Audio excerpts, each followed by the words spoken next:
नमस्कार। आज एक और राजनीतिक बतंगड़ संदर्भ के साथ जुड़ी हुई है, इसलिए थोड़ा आपको आसानी से वो बातें कहीं के दिमाग में चिपकेंगी, घुसेंगी। कल रिपब्लिक के प्रधान संपादक अर्नब गोस्वामी से 12 घंटे से ज्यादा समय तक पूछताछ हुई। महाराष्ट्र के मुख्यमंत्री उद्धव ठाकरे जी हैं। मी उद्धव बालासाहेब ठाकरे महाराष्ट्र राज्याची मुख्यमंत्री, यही शपथ ली थी उन्होंने। उद्धव ठाकरे साहब ने 28 सितंबर 2019 एक बात कही थी। ये वो समय था जब शरद पवार, जो महाराष्ट्र के निर्विवाद सबसे बड़े नेता हैं, सबसे ताकतवर नेता हैं, उनकी राजनीति का कहें कि कोई न तो उसको समझ पाता है, न उनकी राजनीति की काट किसी के पास है। वो Sharad Pawar enforcement directorate ED ने मामला दर्ज किया था और उसमें उनको जाना था। ईडी दफ्तर वो कह रहे थे कि हम जाएंगे। उसके बाद उन्होंने वो इरादा बदल दिया था कि उन्होंने कहा कि मुझे कुछ लोगों ने समझाया, सरकार की तरफ से, अधिकारियों की तरफ से लोग आए थे, और कानून व्यवस्था की स्थिति न बिगड़े इसके लिए वो नहीं जा रहे हैं। तब उद्धव ठाकरे ने कहा था सितंबर 2019 में कि शरद पवार यह कहकर नहीं गए कि इससे कानून व्यवस्था की स्थिति खराब हो सकती है, लेकिन बाला साहब की गिरफ्तारी के वक्त 2000 में जब गिरफ्तारी हुई थी, तब तो कोई यह नहीं कहने आया कि इससे कानून व्यवस्था की स्थिति खराब हो सकती है। और उन्होंने कहा, उद्धव ठाकरे ने उस वक्त तंज कसते हुए कहा था, क्योंकि पवार साहब के ऊपर तो भ्रष्टाचार का मामला था। उन्होंने कहा कि बाला साहब के ऊपर किसी भ्रष्टाचार या अपराध का मामला नहीं था। मामला क्या था? 1992-93 में हिंदुओं की हित रक्षा के लिए जो बाला साहब ने किया, उसके लिए वो गिरफ्तार किए गए थे। और उस वक्त जब शरद पवार ने ये कहा था और नहीं गए थे, तो उस वक्त अजीत पवार ने तो बाकायदा इस्तीफा दे दिया था अपनी विधानसभा की सदस्यता से। पता नहीं आप लोगों को याद है या नहीं। और वो इस्तीफा देते हुए अजीत पवार ने कहा था कि अब मैं खेती करूंगा। तो उस पर भी उद्धव ठाकरे ने कहा था कि मैं राजनीति छोड़कर खेती नहीं करने जा रहा हूं, मैं और मेहनत करूंगा और शिवसैनिक को महाराष्ट्र के मुख्यमंत्री की कुर्सी पर बिठाना तय करूंगा। ये कर दिखाया। और उद्धव ठाकरे ने उस वक्त एक बात और कही थी कि बाला साहब ठाकरे ने मनोहर जोशी जब मुख्यमंत्री बने थे, भाजपा शिवसेना की सरकार बनी थी, तो उस वक्त बाला साहब ने मनोहर जोशी को कहा था कि कोई भी वेंडेटा, प्रतिशोध वाली राजनीति नहीं करनी है। अब पता नहीं बाला साहब के मनोहर जोशी को दी गई सीख उद्धव ठाकरे को अभी क्यों नहीं याद है। और सीधे तौर पर उनसे कुछ मसला होता तो फिर भी ठीक था, लेकिन यहां तो मसला ही दूसरा है। और जब ये कहा था तो शायद अगर वो ध्यान दे लिया होता उसकी बारीकी पर, हमारे यहाँ इलाहाबाद में स्टीम कहते हैं बहुत महीन है, तो वो बड़ा, तो बीच में महीन के ऊपर भी हम लोग इलाहाबाद यूनिवर्सिटी में रहते आता था कि तो महीन का बाप रेशम है। महीन मतलब बहुत बारीक, जो पता नहीं चलता, और महीन का बाप रेशम यानी हाथ में आया और फिसल गया। तो महाराष्ट्र की राजनीति में शरद पवार कुछ उसी तरह से है। रेशम है वो, रेशम फिसल जाते हैं, समझ में नहीं आते हैं। और इसमें एक बात जरूर मैं स्पष्ट कर दूं, चूंकि इस राजनीतिक बतंगड़ के बीच में, कि किसी भी पत्रकार के खिलाफ कोई मामला दर्ज होता है, मैं कोई गलत टिप्पणी करता हूं, तो जो कानूनी कार्रवाई है वो होनी चाहिए, चाहे मैं हूं या कोई भी हो। कोई गलत खबर अगर किसी पत्रकार से चल जाती है तो उसके ऊपर कार्रवाई होनी चाहिए। वो अपनी गलती स्वीकार ले, गलती मान ले, तो उसके आधार पर कार्रवाई होनी चाहिए। ये मैं स्पष्ट कर दूं, क्योंकि ऐसा न लगे कि पत्रकारों को विशेषाधिकार होना चाहिए। और अर्नब गोस्वामी ने अगर गलत टिप्पणी की तो उसके खिलाफ कानूनी कार्रवाई होनी चाहिए, लेकिन 12 घंटे की पूछताछ बताता है कि वो सिर्फ कानूनी कार्रवाई भर नहीं है, वो पॉलिटिकल वेंडेटा है। और इस पॉलिटिकल वेंडेटा को न समझ पाना उद्धव ठाकरे और उनकी शिवसेना के लिए भारी पड़ सकता है। ये पहले भी होता रहा है, जैसे उसको अलग अलग तरीके से लोग कहते हैं ना कि विभीषण अगर नहीं आए होते, अब विभीषण के संदर्भ है धर्म की स्थापना के लिए उन्होंने अपने भाई को छोड़ दिया, लेकिन आप विभीषण कुंभकर्ण संवाद सुनिए तो विभीषण आपको कहीं से भी ठीक नहीं लगेंगे। ठीक है, रावण ने उनको मारकर लात मारकर बाहर निकाल दिया, कहा मार देंगे, ये कर देंगे, तो वो जायज ठहराया जाता है। विभीषण नहीं आते तो राम कभी रावण को जीत नहीं पाते, कभी लंका विजय नहीं कर पाते। फिर अगर राजाओं, नवाबों, ऐसे अलग अलग ब्रिटिश के समय में तो होता यही था कि जो राजा है, जो शीर्ष पर बैठा हुआ है, उसका जो सेनापति है, सिपह सालार है, बहुत नजदीकी है, वही सबसे काम का होता था। ये बात शरद पवार को बहुत अच्छे से पता है और इस बात को उन्होंने लागू करने की कब सोची?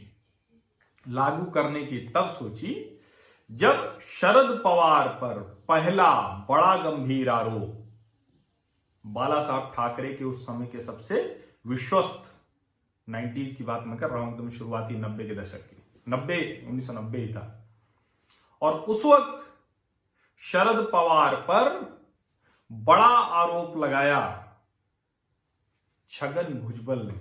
वो सब बाला साहब ठाकरे के अति विश्वस्त थे और वो आरोप था जमीन घोटाले में शरद पवार का लिप्त होना।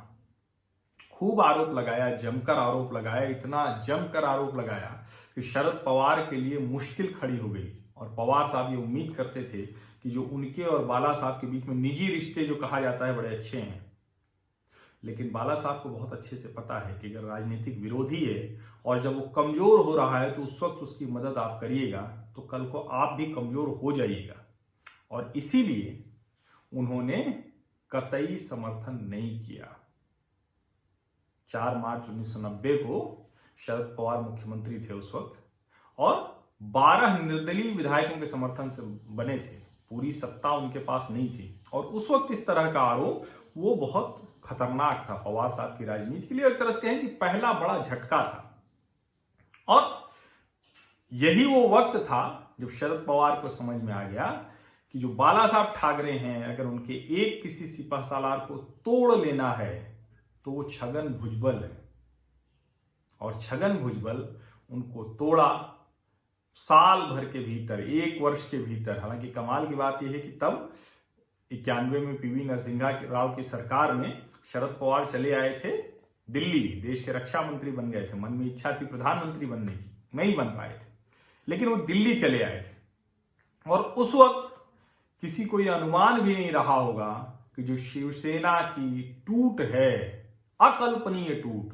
उसके पीछे शरद पवार का हाथ। छगन भुजबल ने 16-17 विधायकों के साथ एक नई पार्टी बना ली, उसको कांग्रेस ने इजाजत भी दी थी, वो पार्टी हो गई, और जब वो टूटे तो एक तरह से कहें कि शिवसेना के लिए वो सबसे बड़ा झटका था। हालांकि उस झटके के बाद बाला साहब ठाकरे ने तय किया, और उस वक्त जो भाजपा शिवसेना की जोड़ी थी, उस जोड़ी ने शरद पवार को सत्ता से बाहर किया था, यह भी सच है। बाला साहब ठाकरे ने पूरे राज्य में अभियान चला दिया था, और उसके ठीक पहले अगर आपको ध्यान में हो कि जब पहली बार गंभीरता का आरोप भले छगन भुजबल ने लगाया, लेकिन उसके बाद 1993 में बीएमसी के deputy commissioner GR Khairnar, Govind Raghav Khairnar ने शरद गोविंद राव पवार, इनके ऊपर ये भ्रष्टाचार और अपराधियों को पनाह देने का आरोप लगाया। हालांकि बहुत कोई पक्का सबूत नहीं मिला तो पवार साहब को कुछ नहीं हुआ।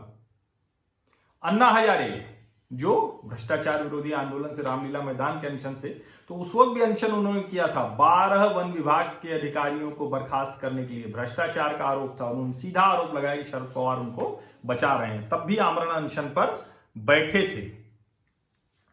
ये बहुत जरूरी है समझना, और पता नहीं वो उद्धव बाला साहब ठाकरे महाराष्ट्र राज्याचे मुख्यमंत्री, उनको ये समझ में आ रहा है या नहीं आ रहा है। मार्च 1993 में पीवी नरसिम्हा राव ने शरद पवार को फिर से महाराष्ट्र का मुख्यमंत्री बना दिया था। क्यों? क्योंकि उस वक्त बॉम्बे में जो स्थितियां थी, जो उसको दंगों के समय उसको वो नहीं हैंडल कर पा रहे थे। जो तब के मुख्यमंत्री थे सुधाकर राव नाइक साहब को सत्ता दिख गए थे, फिर से उनसे पवार साहब ने ले लिया। सुधाकर राव नाइक 4 मार्च 1993 को शरद पवार मुख्यमंत्री बने और 12 मार्च को बंबई धमाके हुए, सीरियल ब्लास्ट। 12 मार्च 1993 और वो सीरियल ब्लास्ट कितने हुए थे? 12 धमाके हुए थे। कहां कहां धमाके हुए थे? 1:30 बजे से 3:40 के बीच 12 धमाके माहिम की मछुआरा बस्ती, प्लाजा सिनेमा, जावेरी बाजार, काथा बाजार, hotel sea rock, hotel Juhu Centaur, Air India की इमारत, सहार हवाई अड्डा, सेंचुरी बाजार, बॉम्बे स्टॉक एक्सचेंज बिल्डिंग, मस्जिद मॉन्डवी की जो कॉरपोरेशन ब्रांच थी उसमें, और बीएससी के पीछे के पासपोर्ट कार्यालय।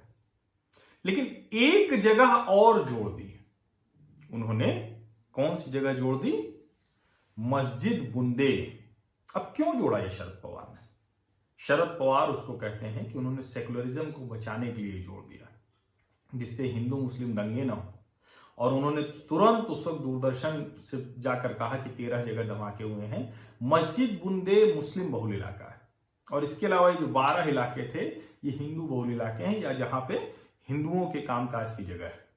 बहुत सुनियोजित साजिश थी। इतनी बड़ी साजिश आज तक कभी नहीं हुई, अगर वो मुंबई के 26/11 के हमले को छोड़ दें। बहुत बड़ी साजिश थी। और मुख्यमंत्री रहते उन्होंने कहा, और कमाल देखी कि श्रीकृष्ण आयोग जब बना, न्यायमूर्ति श्रीकृष्ण आयोग, तो उसने शरद पवार की तारीफ की इसके लिए। इतना बड़ा झूठ एक संवैधानिक पद पर, संविधान की शपथ लेकर, और उसके बाद भी इतना बड़ा झूठ बोला शरद पवार ने, और उस पर कोई चर्चा नहीं हुई उस तरह से। ये वो शरद पवार है। राजनीति छगन भुजबल, ढेर सारे भ्रष्टाचार के मामले आते रहे, आज तक कभी उस पर नहीं गए। उसको ही अपने खिलाफ जब अभी लोकसभा चुनाव के दौरान ये सब हुआ, तो उसको ही इन्होंने अपना हथियार बना लिया था। और इसीलिए ये कहा जाता है कि शरद पवार उस राजनीति के, जो कहें कि महाराष्ट्र की राजनीति के है, उसके सबसे बड़े व्यक्ति हैं, सबसे ऊंची शख्सियत है। सोचिए ना कि जो आज शरद पवार कहीं दिख नहीं रहे हैं, लेकिन यही शरद पवार ने एक काम और किया था। 1999 अपनी पार्टी बना ली थी। तारिक अनवर पीए संगमा के साथ इन्होंने कांग्रेस वर्किंग कमेटी में कहा कि विदेशी मूल की महिला कैसे हो सकती है हमारी नेता। सोनिया गांधी के लिए उन्होंने कहा था, इटली की होने की वजह से कहा था। और वही इटली का तो कहा, और अर्नब गोस्वामी से पूछताछ चल रही है। इसको ध्यान से समझिए। ये राजनीति में ऐसी चीजें छूट जाती हैं और जनता भी उसको भूल जाती है। नई पार्टी बना ली राष्ट्रवादी कांग्रेस पार्टी, लेकिन जब महाराष्ट्र के चुनाव हुए, भाजपा शिवसेना की सरकार न बन जाए, इसके लिए राष्ट्रवादी कांग्रेस पार्टी और कांग्रेस पार्टी फिर से जुड़ गए। राष्ट्रवादी आगे क्यों लगाया है? कहे कि नहीं, हम तो देशी मूल की बात करेंगे, राष्ट्र की बात करेंगे, राष्ट्रवाद की बात करेंगे। कांग्रेस राष्ट्रवादी नहीं है, ऐसा पवार साहब ने घोषित किया था। लेकिन शरद पवार इसके पहले भी कांग्रेस से गए हैं, और जो लौटे थे तो यही कह के लौटे थे, कांग्रेस कल्चर पर हमला हो रहा है, कांग्रेस संस्कृति पर हमला हो रहा है, हम ये नहीं होने देंगे। बाला साहब ये बात बहुत अच्छे से जानते थे। लेकिन मी उद्धव बालासाहेब ठाकरे, महाराष्ट्र राज्याचे मुख्यमंत्री, वो शायद इस बात को नहीं समझ पा रहे हैं। और आज जो 12 घंटे की पूछताछ हुई है, इस वक्त भी जो गृह मंत्री हैं वो एनसीपी के हैं। जैसे 2000 में छगन भुजबल थे, तो बाला साहब ने मनोहर जोशी को तो समझा दिया था कि प्रतिशोध की भावना से काम नहीं करना है। लेकिन सोचिए कि यहां अभी वो बात खुद वो नहीं समझ पा रहे हैं। और 1999 में जब सरकार बनी, तो पवार साहब तो केंद्रीय राजनीति में थे। उन्होंने कहा हमको नहीं आना है। विलास राव देशमुख मुख्यमंत्री बने और उप मुख्यमंत्री बनवा दिया उन्हीं छगन भुजबल को, जो बाला साहब के विश्वस्त थे। और उन्हीं छगन भुजबल ने दशकों पुराना मामला उठाकर सांप्रदायिक विद्वेष का मामला दर्ज करके गिरफ्तारी करा दी बाला साहब की। ये राजनीति की ये चीजें बार बार आपको समझाती हैं कि राजनीति कितनी कहें कि जटिल होती है, कितना वो जाल मकड़ जाल उलझा होता है। पता नहीं, उद्धव ठाकरे और आदित्य ठाकरे पुरानी बातों को देखते हैं, समझते हैं, बाला साहब को पढ़ते लिखते हैं या नहीं पढ़ते हैं, सुनते हैं कि नहीं सुनते हैं, पुराना सामना ही पढ़ते हैं कि नहीं पढ़ते हैं। पढ़ना चाहिए। और इसीलिए आज कल जब सब कुछ हो रहा था तो उसके बाद मुझे लगा कि ये चर्चा मैं आप लोगों से करूं कि ये किसको अपमानित कर रहे हैं।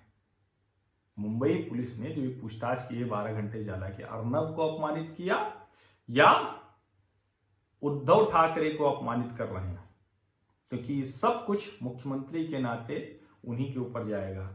गृह मंत्री एनसीपी का है। और कमाल की बात ये कि ये हो क्यों रहा है, सोनिया के इटली वाले मूल पर, सोनिया के ऊपर दिए गए, सोनिया गांधी जी के ऊपर अर्नब गोस्वामी के बयान पर, जिसको लेकर, जिस विदेशी मूल को लेकर शरद पवार ने बाकायदा कांग्रेस से राष्ट्रवादी कांग्रेस पार्टी बना दी थी।